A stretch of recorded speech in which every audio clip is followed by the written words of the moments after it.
بسم اللہ الرحمن الرحیم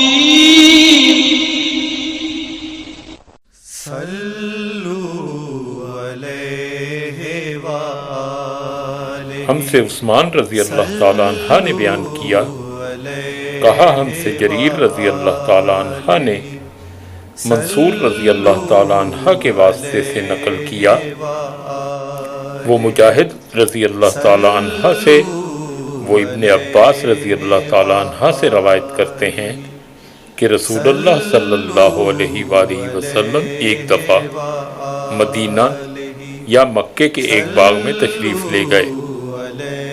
وہاں آپ صلی اللہ علیہ وآلہ وسلم نے دو شخصوں کی آواز سنی جنہیں ان کی قبروں میں عذاب کیا جا رہا تھا۔ آپ صلی اللہ علیہ وآلہ وسلم نے فرمایا کہ ان پر عذاب ہو رہا ہے اور کسی بہت بڑے گناہ کی وجہ سے نہیں۔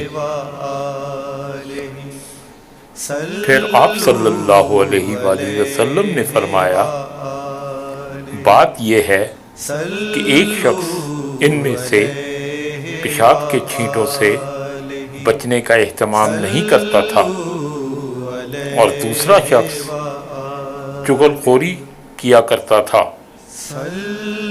پھر آپ صلی اللہ علیہ وآلہ وسلم نے کھجور کی ایک ڈالی منگوائی اور اس کو توڑ کر دو ٹکڑے کیا اور ان میں سے ایک ایک ٹکڑا ہر ایک کی قبر پر رکھ دیا۔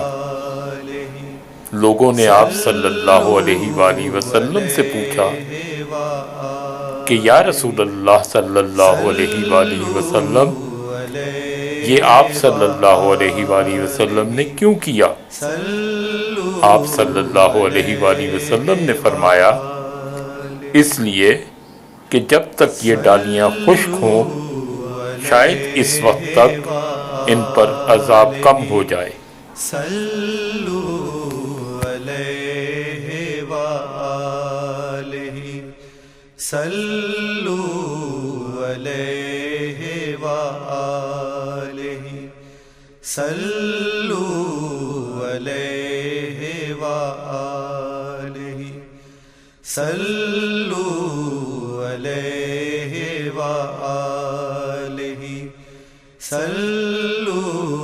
علیہ وآلہ۔ ویڈیو کو لائک کریں، چینل کو سبسکرائب کریں اور گھنٹی کے نشان کو آل پر سیٹ کریں تاکہ ہماری آنے والی نئی ویڈیو آپ تک سب سے پہلے پہنچے۔